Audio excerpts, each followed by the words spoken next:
In this video, I'm going to be comparing Nikon's 135mm 1.8 Z-mount lens against their 85mm 1.8 Z-mount. And the main comparison in this video is going to be bokeh, how they render the background, the out of focus areas, how they look.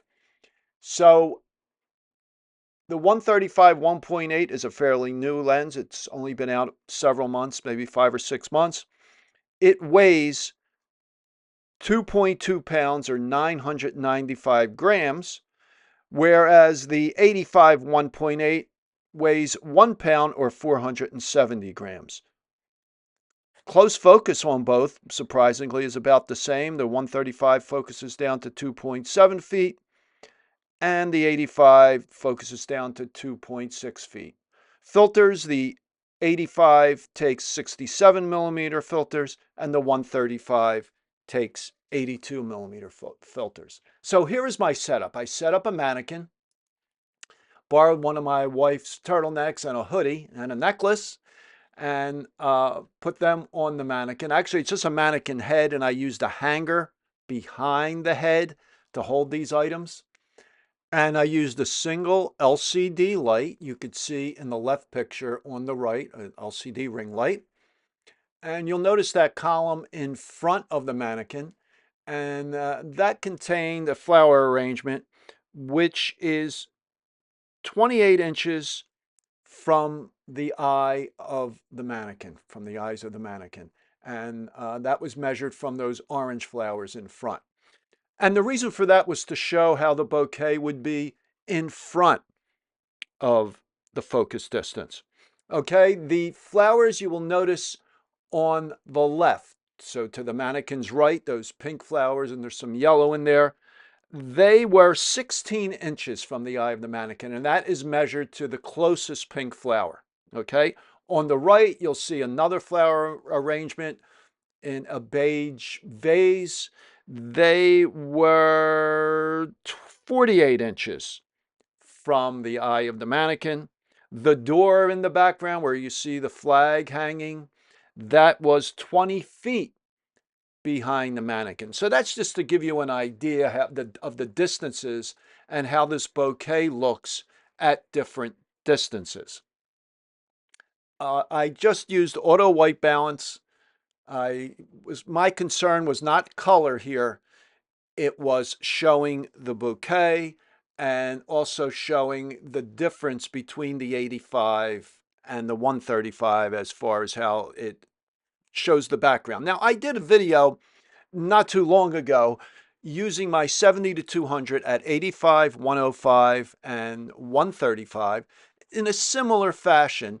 That wasn't to show bokeh, that was more or less to show what you can get with each of those lenses in a portrait situation. So I will put a link to that video in the description below. And because of that video, I realized I really like the 135 focal length.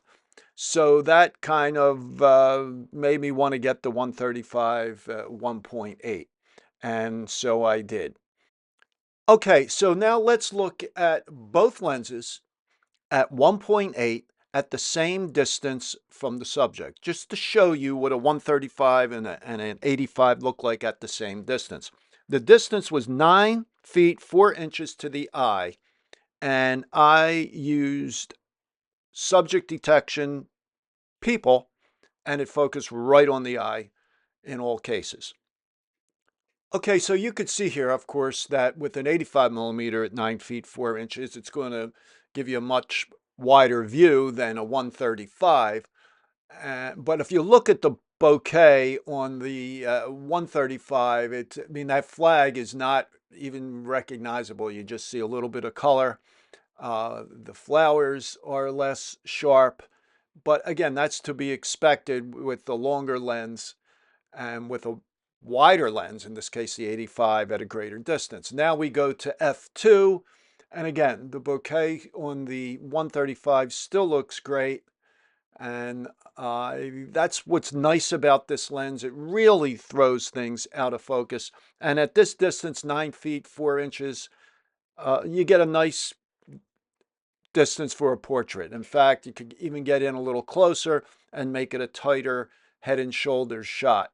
But I always try to leave a little bit of extra room, top and bottom, when shooting portraits, just in case the client wants to crop in closer or maybe put some text or whatever. So now we're going to look at 2.8, and these are the only three apertures I tested. I was concerned with bokeh here, so I didn't want to go stop down any further. And another thing, both these lenses are very sharp at 1.8, at 2, at 2.8. They're all excellent. I would not hesitate to use either one at those apertures. The Plena especially is great. The 135 1.8 Plena, as far as vignetting, there is absolutely no vignetting even at the widest aperture. So here we are at 2.8. Of course, you're getting more depth of field, and you could see, but still there's less with the 135. Again, nothing out of the ordinary here. And then what I did, I moved in closer with the 85 to give me a similar image size to the 135. And the distance was 6 feet 5 inches to the eye. And you could still see at 1.8, even with the 85 closer, the bokeh is still nicer. There's still, the out of focus areas are more out of focus with the 135 at 1.8. Now, Nikon also makes an 85 1.2, and I think if you were using that lens at this distance, you're wide open at 1.2, I think the bokeh would probably be similar to the 135 at the greater distance. But, I mean, obviously the 85 1.8 is fine at this distance, just when you compare it to the other lens, that the bokeh is so much better. Okay, so now we're going to look at f2, and again, not much of a difference. In fact, I don't see a huge difference between 1.8 and f2 on the 135. And the other thing I should have pointed out is not only the out of focus areas are more out of focus with the longer lens, also you notice how that lens pulls things in more. It isolates your subject more.